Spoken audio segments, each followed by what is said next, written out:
in opposition. Hi, I'm Cecilia speaking first.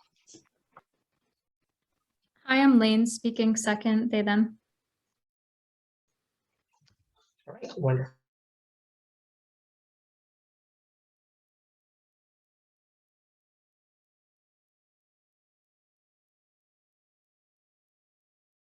Preferences, absent any indication, will default to chat.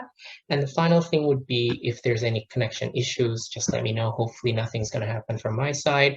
I'm going to be turning off my video during the duration of the speeches, but we'll be turning it on during intermissions. Narrative that love, romantic, familial, etc. is about sacrifice. Prime Minister, here. Am I audible? Yeah. Cool, let me get my timer up.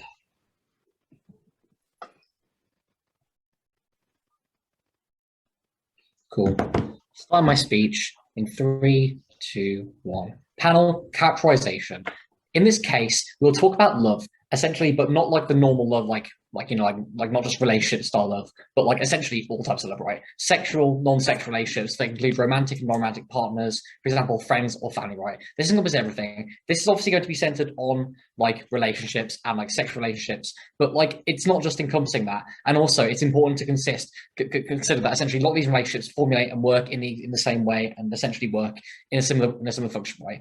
Compromise is important, but that's not the burden of this debate. The point is that sacrifice causes harm, and in the long run, since it leads to more people compromising everything out of fear of being alone, right? Sacrifice is characterized as major secessions that people make in the name of love to help maintain and keep relationships, right? We don't think this is like normal sacrifice, like I did the dishes today, you did the dishes tomorrow kind of sacrifices. These are sacrifices that people make essentially to like about their whole personality, about their hobbies, about things they enjoy and things they do, right? The comparative in this debate is relationships that people are a part of for their own happiness and no longer focus on relationships or center their relationships around the concept of compromise and essentially giving up things they want to do, right, and sacrifice. They no longer focus relationships on essentially sacrifice, but also they're far less willing to concede things with their partner. And we think that's generally a good thing, right? Because it means that if you concede less, then you're far more likely to essentially pursue your own interests and generally be much happier and less likely to stay in relationships that are making you really miserable, right? What this means is that people who are in relationships are more likely to focus on relationships that fit with their needs so they don't have to sacrifice everything in the name of love, right? What does this sacrifice look like then? We think that in healthy relationships, sacrifice look like basic compromises, right? With your partner or each other or your family to essentially like keep the peace, right? Or make things work and keep each other happy. These are not the sacrifices we are talking about. They happen on either side of the house, whether we center it or not, right? Because these sacrifices by nature make relationships work. We think that without these sacrifices, we don't have human relationships, right? Because if I'm not like civil with like my partner, I'm not civil with my friends, odds are they're not going to be my friends, right? But if I like, for example, give up the things I love for my friends or my partner, then that is an extreme past sacrifice that we're characterizing essentially. So these are normal sacrifices that everyone has to make to maintain their relationships. That's not what we're discussing though. We're discussing sacrifices that are not normal and that essentially are central in like giving up huge parts of your personality. What we think sacrifices look like when we center relationships on sacrifice is one, partner focusing on the sacrifice while the other doesn't, right? So we think that by nature a lot of relationships are uneven, but also one partner is probably far more likely to sacrifice than the other, right? Because let's face it, most relationships aren't completely even from the offset. Most relationships don't have the same idea or, for example, perceive the same outcome of that relationship, right? What we think sacrifices look like when we center relationships on sacrifice then is like more toxic relationships, more relationships people are unhappy with, and more relationships that people are going to stay in them because they just think, oh, if I sacrifice more, I can keep them happy, right? Why will people settle then? People are more likely to settle for bad relationships if they think that they can work, right? And if they think that the person that and they think they can change the person's bad habits, right? I think they can change the person's bad traits and essentially make them like work together, right? We think that this is true insofar as people are afraid of being alone and don't particularly enjoy the idea of being alone, right? So they settle for relationships, right? They settle for relationships that might not always be good for them. They settle for relationships that might not always essentially work out in the end, but they settle for them because one, they want a relationship because relationships tend to be quite nice, and two, because it's an essential part of the human experience. We have to socialize with each other. The problem with the narrative then is that it forces people to sacrifice and compromise too much for relationships. They either aren't compatible or are downright toxic. This is true insofar as people are told sorry, this is true insofar as that people are told that relationships are normally centered on sacrifice. So it's perfectly normal to give up your hobbies or your own happiness to be with someone else, right? This is what the narrative forces people to do, because it forces people to think, oh, I can make this relationship work if I just give up this, or if I just spend more time on doing this, or if I just do a little bit more of the household tasks, or if I take on a little bit more of the emotional burden, right? This is harmful for multiple reasons. Since it means people are now more likely to stay in relationships where they are miserable, since that's just how relationships are in their eyes. But sometimes, essentially, like, it's not just like a normal form of sacrifice, right? Like, people are far more likely to stay in relationships that aren't working out for them because in their head they just think, oh, it's okay to normal sacrifice this much, because in my head relationships are about sacrifice, and therefore if they're about sacrifice, it's okay if I sacrifice everything. It's okay if I stop seeing my friends. It's okay if I stop doing my hobbies. It's okay if I stay in the relationships where I potentially get abused or harmed. Why do people stay in relationships that aren't good for them then? When we are told that we have to consistently sacrifice for our relationships, we are far more likely to give up the things that we enjoy to make them work. These relationships tend to be more centered, essentially, since relationships tend to be the center of our existence, right? We all do things because we have family, because we have a family to feed, or we have a significance of pride, right? We do things in the name of love. We do things in the name of like happiness because we want to be with other people, right? We are social creatures and we want to spend time with our fellow human beings. That is why we do things for them, right? We do things insofar as like, you know, like I want to provide for my children, or I want to provide for my mother, or I want to like provide for my partner, and I want to make them happy because that's important to me, because those relationships are important, right? This is the same on both sides of the house. This isn't about the importance of relationships in people's lives. This is a debate about the sacrifices we make for those. When people focus on sacrifice, they are far more likely to trade off the things in relationships that make them unhappy, right? Since they want to make it work, and they think they can make it work since they are told that all you have to do is sacrifice a little bit more if you want to make it happy, right? Or if you want to be happy, if you want to make this relationship work. This is harmful because, one, people aren't like to sacrifice the same as their partner, as by nature, for example, like a lot of relationships are uneven.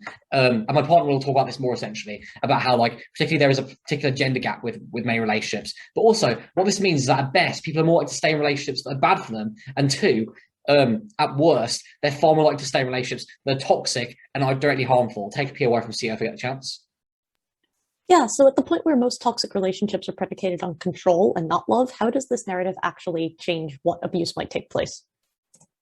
One, I think I reject like the narrative that one, like, it's not entirely about control. Like the reason that you enter a toxic racial relationship is bad for you is because you start off loving them, right? You don't just start off thinking I'm going to control this person. You enter because you think you're going to love them. And like either way, I think toxic relationships are probably going to happen on both sides of the house, but we can prove that they will happen less because the odds are you're going to stay in them less, right? If you think, for example, like your partner like gaslights you into saying, oh, well, relationships are about sacrifice when they're actually just abusing you, right? Because relationships center around this idea of sacrifice, you're far more likely to stay in that relationship and sacrifice more, because all you have to think about is, oh, just to stop the abuse or just to stop the really horrible things they're doing to me, all I have to do is sacrifice a little bit more, spend more time with them, see my friends less. Whereas on our side of the house, if you take away the element of essentially centering relationships on sacrifice and center it on something else, what you're more likely to do is essentially take away the element that you have to keep sacrificing things to maintain your relationship, keep your partner happy, which means obviously there are going to be less abusive relationships, or at least there's still more abusive relationships, but you're far more likely to leave them once you realize that you can't take it anymore and you can't do enough. That is a form of control. Telling your partner to sacrifice things for you is a huge amount of control that you succeed to them. Incredibly proud to propose. Wonderful. Thank you very much, Prime Minister, for those very fine remarks. To open the case from the opening opposition side of the House, inviting Leader of Oppositions. Here.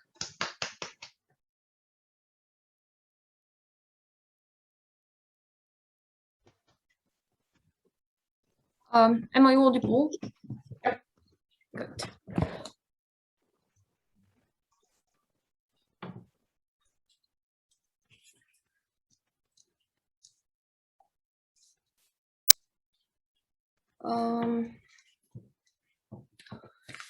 Starting in 3, 2, 1. Panel, I think opening opposition completely needs the nuance that we made in this debate, and that we made explicit that there are certain compromises that are fundamental in order for a relationship to exist in the first place, whether it's like a romantic relationship, familial one, or a sexual one, or whatever. And making sacrifices, so like sacrificing your own interest, your own happiness, and basically pursuing your own interests just for the sake of the relationship. And I think missing this point basically loses them the debate, because also they fail to engage with like the majority of what we said in this debate. So basically I'm going to rebut all of their points and then move on to my constructive as explaining as to why these sacrifices, contrary to what they're saying, are never going to be even, and how this leads to even more harm on their side of the house.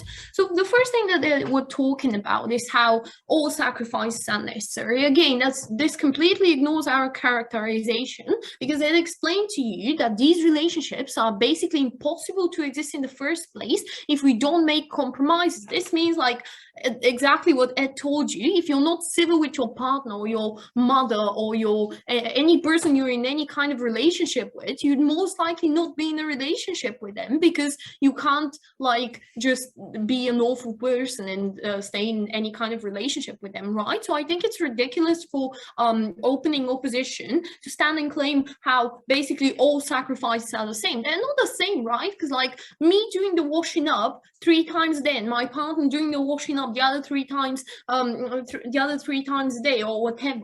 So basically like making like small sacrifices is not the same as like me completely changing like very important decisions for my life, in my life, for the sake of my partner and for the sake of what they want. This is what we're saying are exploitative relationships, and basically this narrative that always trying to defend is basically saying love is about sacrifices. So the main thing about love is making sacrifices, and this is what we oppose.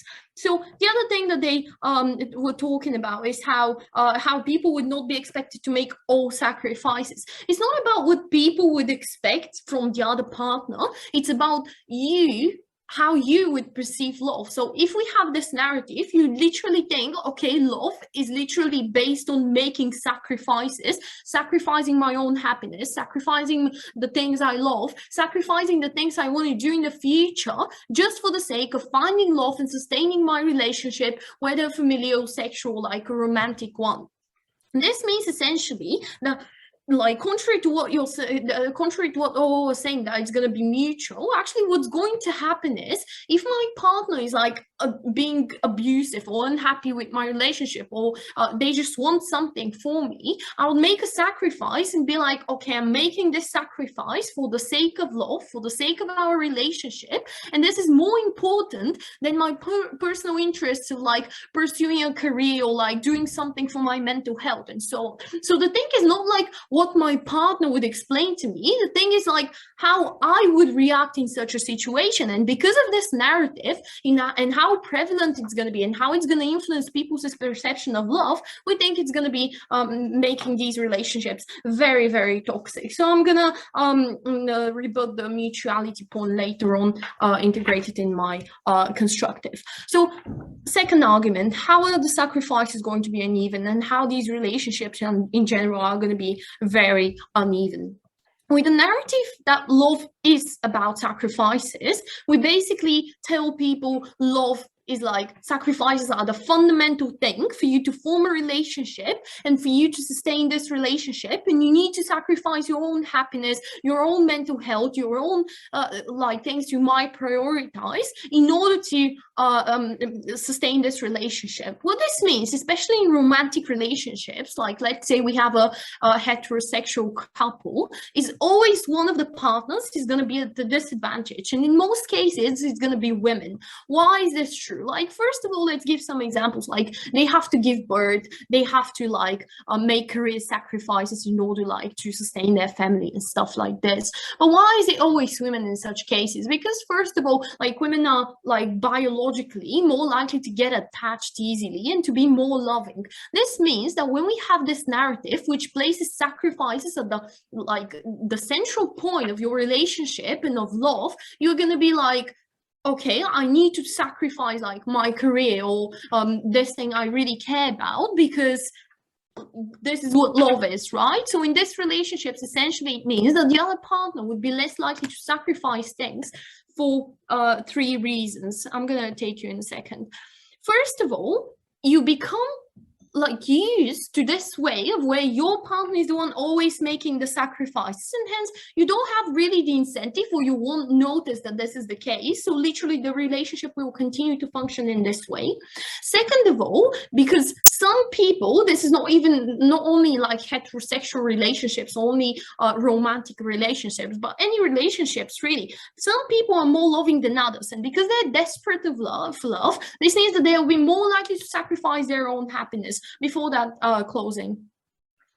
Yeah, like you said, that compromise is important, and I agree that general relationships like acquaintances need stability, but how can we build up the deep relationships that are really essential for our human survival if we don't have the trust and care that builds up from sacrifice, like knowing that you give up something? Okay, listen, yeah, I get your point, like this is completely correct, but like we don't, like the motion is, this house opposes the narrative that love is about sacrifices. We don't say no, like big sacrifices will ever be made, but we say that these sacrifices should not be placed at the central, like as the center of the relationship. So people should not perceive love as being like being centered around these sacrifices. So if the relationships comes to the point where the two partners are gonna break up or something because they can't come to a consensus, of course one of them is probably gonna make a sacrifice, but this is not what the motion is about. The motion is about, should we place this narrative at the center of love, or should we just or should we not? And we oppose this narrative because it creates toxic relationship, because it leads people who are more likely to be desperate for love, or people who just want to sustain the relationship, to completely ignore what they care about, to completely ignore their happiness, probably their health, their mental health, and so on. So on our side of the house, you actually have a lot like healthier relationships, you have happier individuals, and yeah, proud to propose. All right, wonderful. Thank you very much, DPM, for those very fine remarks. And finally, to close the opening half, inviting Diallo to speak. Here.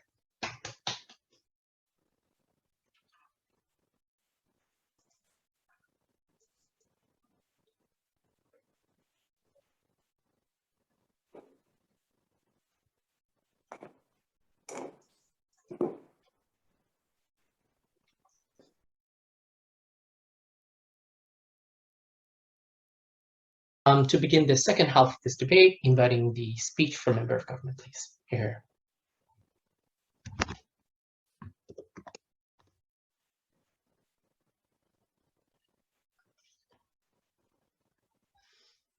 I'm just going to get my pages ready.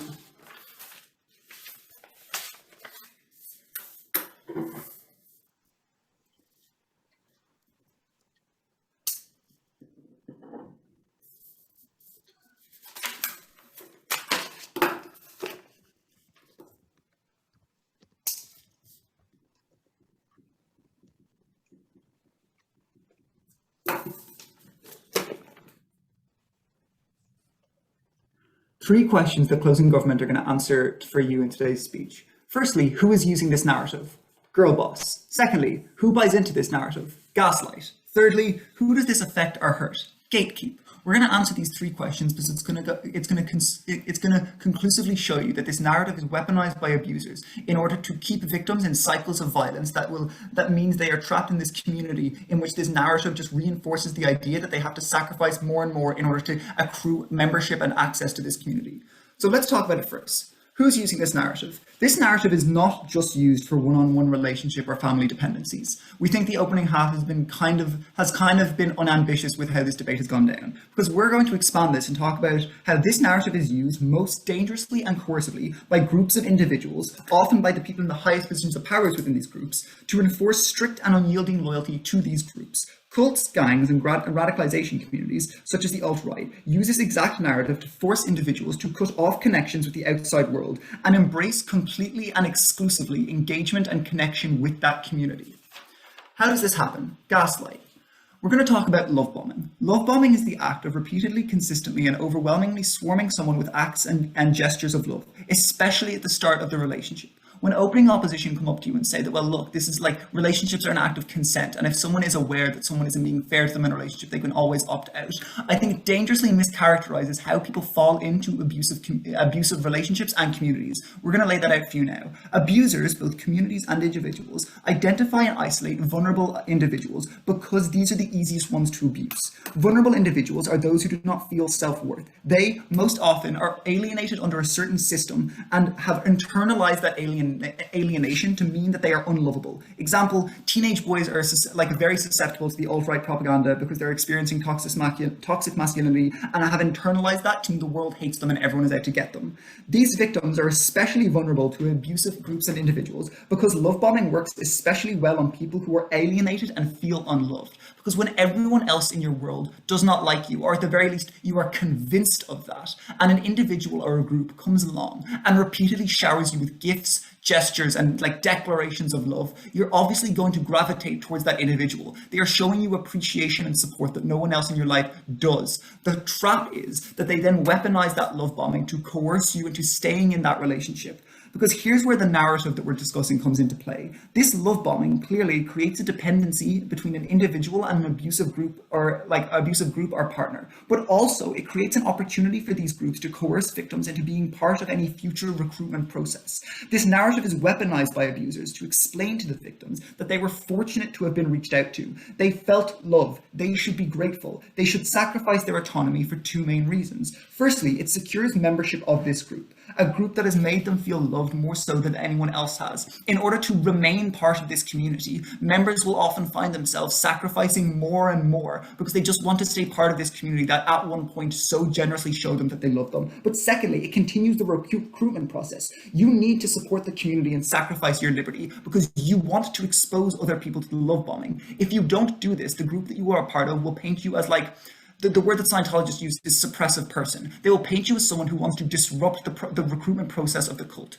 You are not showing other people love. You are actually restricting other people from getting love. You need to sacrifice your liberty and autonomy so we can continue showing love to other individuals. This is an incredibly harmful cycle, and this narrative only enforces it and strengthens it at every step. I want to take a second to reply to OO's structure as well. Their main point was that like individuals who feel that they're not being given a fair deal in a relationship will realize that because the other person isn't sacrificing something for them. I've told you how abusive relationships form. One party always has more power and has more capability to tell the others what is wrong. So when you're in an abusive relationship with the only person who has shown you love or appreciation recently, it's a lot more likely that this narrative will be used by that person to convince you that you need to sacrifice more. It's not their fault that you're not happy. It's yours, and you need to, like, it's your problem. You need to sacrifice more in order to maintain that you are both happy. This narrative is always used by abusers to convince people to give up more and more. Closing before I go on.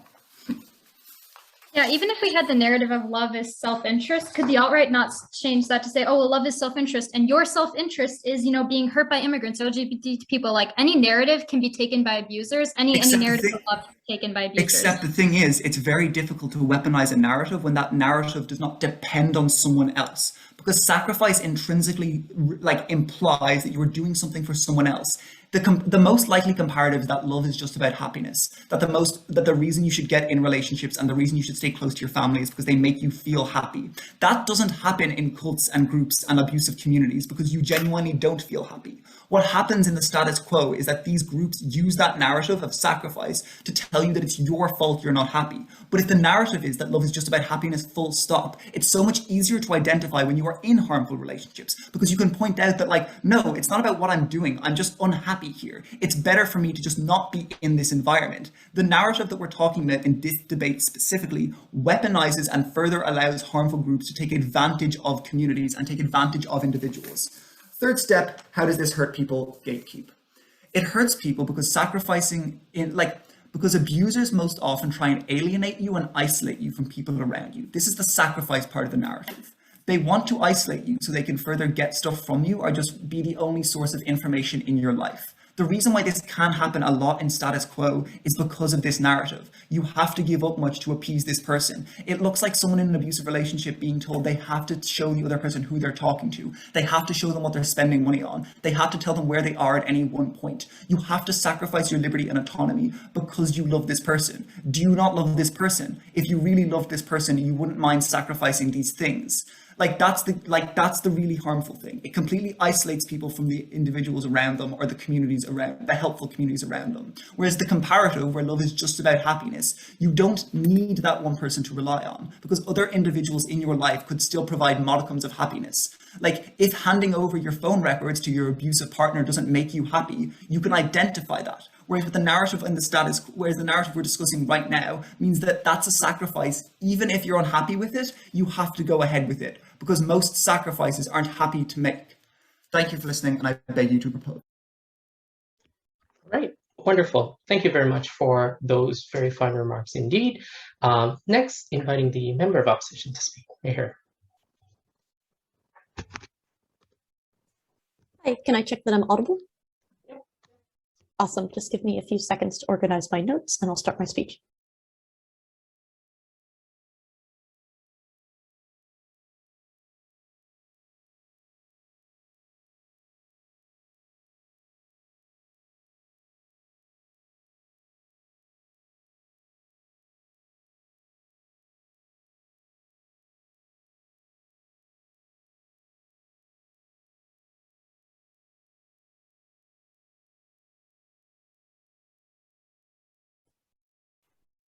Okay, give me 3, 2, 1. So we've just heard a pretty interesting or pretty dramatic claim out of CG about what this narrative of love being about sacrifice looks like on a sort of group-based level, as well as just the types of interpersonal relationships that were discussed in top half. And while I think it was right of CG to broaden the scope of how love functions, I don't think it's necessarily the case that all of these types of groups that can act in abusive ways, one, are predicated on narratives of love. I think there are other types of sacrifice outside of love that are made. I think there are also types of groups that CG mentioned that don't operate on love at all and are joined by people based on a more transactional basis. For example, gangs. I think lots of people end up joining things like gangs or groups that engage in illicit activities because they feel like there are no ways to make money, for example. And I think it's a major characterization that needs to be made here that there are types of transactions that go on outside of love and whatever sacrifice or mutuality may be going on in regards to that the types of everyday interactions people do with, say, the men at the till, for example, or their boss, are based on exchange. It's you give something and immediately get something. You give your labor and get wages, or you give money and get groceries. In the case of a gang, for example, you would say give your ability to help smuggle drugs somewhere and get a portion of the funds in return. I also think that in terms of other groups like cults or extremist ideological groups, that there are other narratives that would step in even if love being based on sacrifice wasn't a type of narrative there. So I don't think that CG really has a leg to stand on there, because even if you didn't have the narrative of love being based on sacrifice, you would still have some other narrative, like my partner pointed out in their POI. For example, immigrants are harming your self-interest, and it's therefore in your interest to be part of this ideology group that would still keep people in these groups. I also think that when people are in either abusive relationships or in abusive groups, that at the point where, by whatever means, you recognize what type of abuse is going on, you don't necessarily have the ability to just instantly snap out of it and say, I'm done here, go away. I think, and we've seen some of this bandied about by other speakers, but I'd just like to reinforce that even if you recognize abuse is going on, you're already at a point where the control is so strong that you can't do anything about it, regardless of how much you feel you need to sacrifice. You might be saying to yourself, I can't sacrifice anymore, this is ridiculous, but fear for your own safety so much that you don't see a way out of that relationship and keep giving up things, even though you're being coerced to, you're entirely forced to. And it's not simply about, oh, I want to make this work, I want to make them happy. It's more about, good God, how do I keep going till next week? So I just wanted to clear that out of the way. I'd also like to point out that groups like cults are actually fairly marginal. And we heard from one of the other speakers that, the abusive situations are also pretty marginal in the status quo. So I'd just like to point out that I don't think any of that's really as impactful as CG made it seem. Moving on to our substantives, though. I think it's crucial to point out that this narrative of love being based on sacrifice, a sacrifice of any size too, is fundamental to how human society works. I think we've seen a lot of it in terms of, the decisions people make in one-on-one relationships, but I think we also need to characterize this as what happens in types of families and living situations where people are may have chosen to live together, the sort of like found families that people create. It's not just about, nuclear mom and dad relationships. I think it's fundamental that you have a situation where love is based on sacrifice, whether that's a big sacrifice like I'm going to not go to university because my dad is sick, or whether that's I'm going to do the dishes tonight because mom's working late. Because those types of interactions, large and small, build up a fundamental baseline of trust. And if you don't have the trust and the expectation that, you're giving something right now and will get something in return that supports your well-being in an intangible way later on, that without that trust, you start to see all types of relationships as transactional and something that you need to get something out of immediately. And if we have a situation where people grow up in these types of scenarios, then they're more likely to use and abuse people that they come across later because they don't see anything coming down the line for them. There's no assurance of trust or something being done for them later in return for, the sacrifices and the love that they've given in that initial situation. So if we get rid of this narrative of love being based on trust and love in functional and in really big ways being based on sacrificing, giving things up so that you can get something later in return, we see people not being able to form stable relationships. We see people not being able to treat others with a basic dignity and respect. We don't see that sort of baseline trust that people need to grow up with in order to become functional members of society. I also think that if you don't have trust, you don't have people making what am I trying to say? If you don't have people making sacrifices in relationships, then if they put themselves first and pursue a narrative of like, well, my interests go above anyone else's in my life, they're going to ultimately feel guilty about whatever success they may achieve. And the types of things that they may do while, their family members or people that they love are suffering are going to feel worse because they're so guilty about it. They're going to start self-sabotaging. They're going to say, abuse, drink, and drugs. They're going to try and do things to quiet their demons. They're going to fall into a tailspin essentially because that they've got so many incredibly pressurizing narratives telling them that what they did was wrong, that they should have put the interests of their loved ones first, that the sort of unit that they grew up within or the unit they're most accountable to in the end of the day is more important than whatever initial benefits they may get by going off on their own and doing something. I'll take a POI from OG. Sacrifice has to exist for relationships to function. However, this is not the same as conceding massive parts of your life that damage your health and damage your personal well-being, right? These are different things. This is true, but I think we've dealt with how giving up massive parts of yourself is a pretty marginal case, and that the sacrifices that you have to make in terms of things like, say, not going to university because someone's sick, or not pursuing some sort of interest because someone in your immediate family needs your attention and time more, are really what are more important here. And that the narrative of love being based on sacrifice gives you the moral calculus to make those hard decisions. It makes you feel better about what you're doing in the end, and it helps you maintain the trust and stability that are fundamental to the way people need to grow up and need to be able to function in society, so that you feel more comfortable making these decisions. You know that you're going to get something in return when people are capable of giving you things in return. Your well-being is ultimately more supported, so you feel better holistically, and that you have a moral justification for what you're doing based on the fact that people are around you who will support you when you need something at some later point. And I think if we didn't have that narrative, we only pursued relationships for happiness or what they could give us in the immediate sense, we would be at an extreme disadvantage because people would act really egotistically. They would be more willing to use each other, more willing to abuse people, and less considerate of everybody else's feelings in return. So therefore, we are proud to oppose.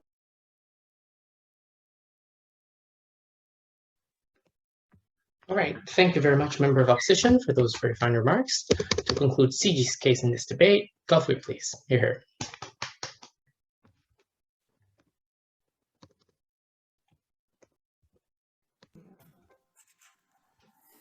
Perfect, just gonna get my page in order and set a timer.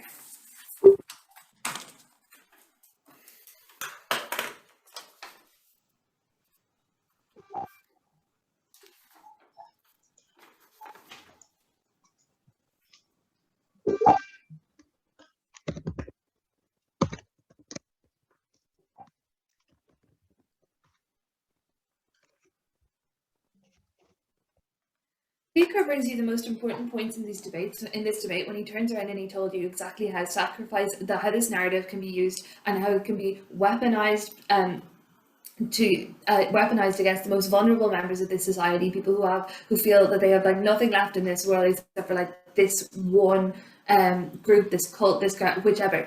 At the point at which these people feel like they have to do this because like sacrifice is the only way that they can show this love, that is why we think that this is a harmful narrative, and we think that like meaningful relationships can exist and that sacrifice may have to happen in some relationships, but we do not believe that it is the foundation to it. Okay, so first a few bits of kind of like extraneous rebuttal that mainly just tie into what CO was saying. Okay. So I think when CO turn around and they say that they don't like transactional relationships, I think they have to admit that a sacrificial relationship is transactional. At the point at which you say, I'm going to take a year out of college because I love you, and that is transactional relationships. Because you said, I'm going to do this thing for you, and then in return you must love me because I made this sacrifice for you. What we're going to turn around and we're saying is that we think that like sacrifices can exist, and we think that like I think there's also been a big kind of misconception of what the word sacrifice means in this debate. It doesn't mean doing dishes. That's called a compromise, and we think compromises are really different and probably not a harmful thing. But what we think is really harmful is when you say that like your love doesn't matter unless you sacrifice things, and that if you do not sacrifice something for this person, that your love doesn't matter, and that if you do not put off college for a year because your family member is sick, then you do not love them. That sort of narrative can be used to manipulate people, and it puts a huge amount of pressure on people because all of a sudden the thing that most people fear most is being told that they don't love other people or that their relationships don't matter because they didn't make these sacrifices. That is why so many groups such as cults or radicalization groups use this. It's because love is the most powerful emotion, and when you feel like you love somebody or you feel like you love a particular group or want to feel love from them, if you are told that the only way that you can do this is through a sacrifice, you will sacrifice something for them because your biggest fear is being told that you don't love them properly or that they won't love you if you do not make this sacrifice. It is the hardest thing for a person to be told that like you don't love them, and therefore they will be willing to do almost anything to do this. Okay, Fika's explained to you what this actually looks like. Okay, again, when CO turn around and they say that this is probably marginal because there aren't like that many cults or whatever. Okay, number one, we think that this happens like quite a bit, and we explain the whole radicalization element as well, which is becoming so much bigger, especially in this age where people do feel quite isolated and feel like a lot of the time their only source of love comes from groups like these. And if they are told like, oh, you must do this because if you don't, as Fika explained, you become indoctrinated or like a part of these groups because they love bomb you, and because you have never felt that kind of love before, you feel like this is this loving, meaningful relationship. And so when they say, oh, if you don't do this, if you do not make this sacrifice and cut off your family and friends, then like it's not love and you don't love us, therefore we can't love you back. You will act out of fear and do what you are told to do simply because you feel like you love them and because you have been told since a young age that love means sacrifice. We think that that is the most important point in this debate. We think that at the point at which you're told your love doesn't matter unless you make these sacrifices, we think that's where you start to do the really harmful things. And we think that the issue is that this could be weaponized against people. We think that like it's really harmful for anybody at all to have their lives taken over by these groups and to be manipulated in this way. We think that it's like that's terrible for people because all of a sudden when you're a part of this and you've been brainwashed into this and you're told that like you must make all of these sacrifices for love, we feel like you have lost a lot of your autonomy, and that's probably not good. And the thing is that you are like deeply unhappy about what you are doing. That's the issue. That's the difference with sacrifices, is that you'll, even if you don't like to do something, you'll do it anyway because that's what a sacrifice is. And that is why you will eventually lead to deep unhappiness for anybody who is involved in this sort of a situation, because you've been manipulated into doing so many things that you don't like to do. A lot of the time things are compromises. It's something that you don't really mind doing, or even if it's like in a more healthy relationship, if you don't mind doing something for somebody else because you love them, it's the point at which you are able, where a group of people is able to manipulate you into doing things that you absolutely hate, that make you feel horrible, like cutting off your entire family. That is when this narrative becomes really, really harmful. And we don't think that this should happen to anybody. And we feel like if this narrative didn't exist, like if this narrative wasn't so widely sold throughout society, it wouldn't be available for these for the leaders of these groups to be able to manipulate people into joining them and to like being a part of them and to making these decisions for them. We feel like we don't want that to happen at all. We think that it would be far harder for these groups to become established and to do these harms if they didn't have this narrative to tap into, this narrative that has been indoctrinated, that has been beaten into people since they were children. Okay, so we think that like a lot of we think that like a lot of the debate that came up that wasn't about us was about that didn't center around what we talked about in relation to like these very controlling groups, and we talked about relationships. We think that a lot of our analysis about what happens in these relationships, about what happens in these groups, still stands in relationships, because we think we've added this extra layer of it's not just about like, okay, compromise. We think that we've explained to you how this can be so greatly maneuvered, because how you can be so greatly manipulated through this simply because the narrative that like you can't, your love does not matter unless you make these sacrifices. That is the distinction that Fiacre has brought you, and that is why we're taking it over our opening currently. But before I run out of time, can I take a POI from opening opposition if they have one? Yes, so don't you think if people are so vulnerable that they will do something which makes them feel deeply uncomfortable just to get a little bit of attention, it doesn't really matter, and they will be influenced or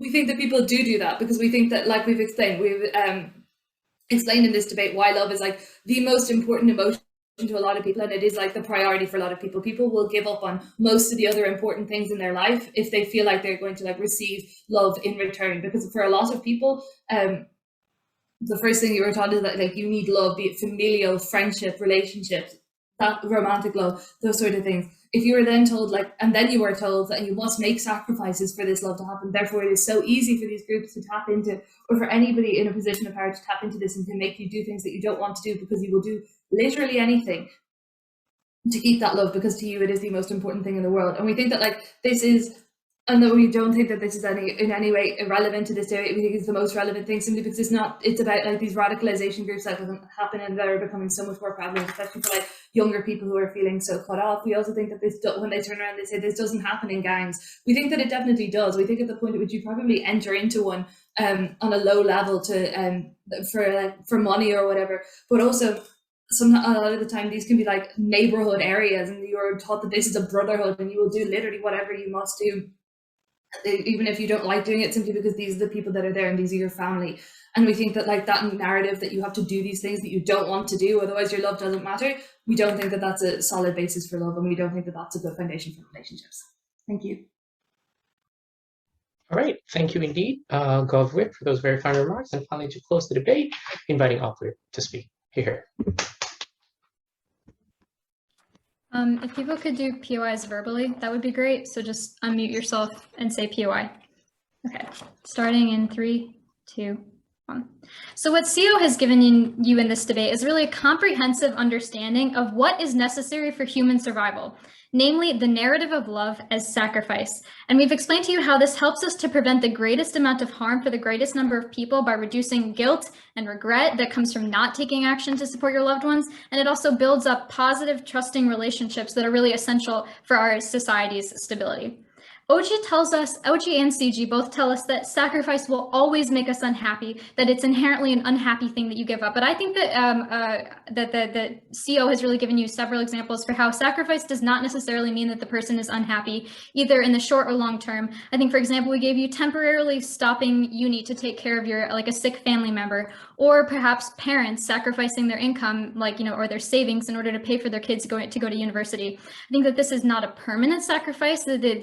You can resume uni after. And I think that also, for example, like the sacrifice is not always, it is usually time bound. Like, for example, new parents sacrificing their sleep in order to like care for their newborn baby. I think that that's like love for the baby, and if they didn't sacrifice their time, then that baby would be like neglected. And so I think that like really, when we look at the core of human relationships, we see how exactly how essential sacrifice is.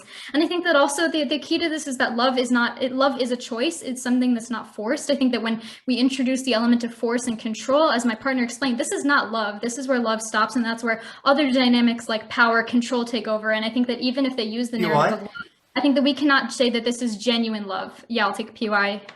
Is that CG? Yeah. Sure, love mightn't be about that, but this narrative is very much about that. And it's this narrative we're debating, and it's this narrative that is weaponized to coerce people into doing things they don't want to do. Okay, great. Yeah, I will cover narrative pretty clearly. And I think that actually you guys have not really addressed like the key concept, which is that this narrative is non-unique. I think that finally, like this choice outweighs any harms to you. Like, first of all, you benefit psychologically by helping your loved ones and making that sacrifice. They benefit by gaining your like care and support. And I think that the entire relationship benefits because you trust each other now and you have a deeper relationship. So I think that really, yeah, so on the point of narrative, just to like directly respond to your POI, I think that first of all, so 3 points here. First of all, narrators or abusers will twist any narrative about love. This is completely non-unique. I think that, for example, if love was all about self-interest, like I said, then abusers could hold off financial support for their spouses or their partners by saying, well, actually, I'm going to keep this money because it's in my self-interest. I think that abusers could tell us that love is expressed as loyalty. So if you're loyal to your country, then you'll do whatever I say in order to protect the country, and the country, and that means like bombing, a church or something like that. That abusers can twist any narrative, and I think that really it depends on like it just is completely dependent on the abuser and how they twist the narrative. And third of all, like gaslighting also happens under any narrative. If love is defined as happiness, then an abuser will gaslight the abused person to believing that they are happy, or believing that they're being loyal, or believing that they're meeting whatever criteria it is for love, because we've seen that love is a powerful tool. So I think that really takes up the point about narrative, and I think that given that this is non-unique, then I'm going to explain later on how we outweigh. And also, I think that the CG tells us that like sacrifice for love is also transactional, but really sacrifice does not generate transaction. Transaction comes from like impartial contracts, like the things we just find as like employers. I think that sacrifice is really more complex. It's more emotional. It's based on trust and your loved ones. It's something like with like if there is any element of transaction, it's very, very long term. And I think that even if you buy the idea that it's transactional, I think that the benefits to societal stability outweigh. But I think that ultimately, I think that we can agree that like the sacrifice that comes from love is much more complex and emotional, and not purely we gave the example of transactions to compare with.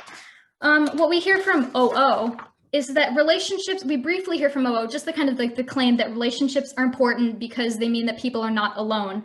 But what CO has given you is clearer and better mechanized impacts for how relationship units are key to human survival. And I'm going to expand more on this now and really explain like the depths of CO's argument. So given that government's claims about abuse are non-unique, they would happen under any narrative of love. So why is sacrifice specifically really key to the narrative of love? That's because love as sacrifice is how society functions. Family units, whether they're biological or chosen family, are really essential for societal stability and survival. We come together as units of people who mutually support each other so that we can get the resources we need, so that we can do the activities that we need to in our daily lives, so that we can give each other help, comfort, care, company, companionship, etc., which we are really incapable of generating solely on our own, and I think that that's why relationships are so important, and that's why family units particularly that are bonded together by love, not just, pure like compromise or not just like kind of base level compromise, but deep, like long lasting love. So, but also, as OG did point out, like humans inevitably come into conflict. We have emotions, opinions, desires that we can't always control, and that can't always be, that can't always be avoided with each other.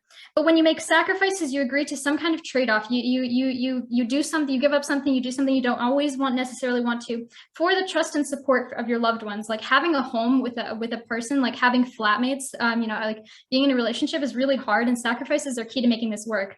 But this sacrifice is the only way to truly prove your love. No, thank you.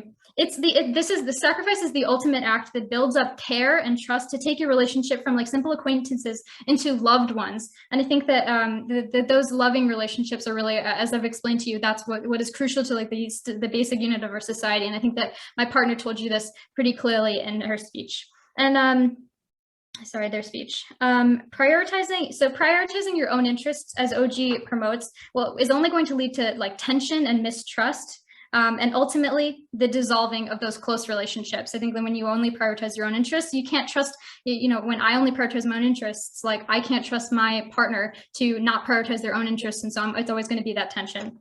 And I think that, like, second of all, giving up something that you could like, if I knew that I could have helped my loved one and I didn't because I prioritized my own interest, I think that that's going to bring a much longer lasting psychological pain as my loved one suffers than if I just did that sacrifice in the first place. So I think that, like, what really CO is bringing you here is preventing, is doing something that's natural to human beings, which is to, like, want to generate close relationships. And the way that we do that is by saying, like, you know, I recognize that for the benefit of my loved one, I'm going to give up something something within reason for my loved one. And that's why we urge opposition. Thank you.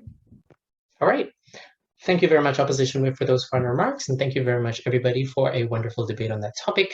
Inviting everyone to please leave the breakout room and give us around 15 minutes amount of time, hopefully within that, to arrive at a decision. Cheers.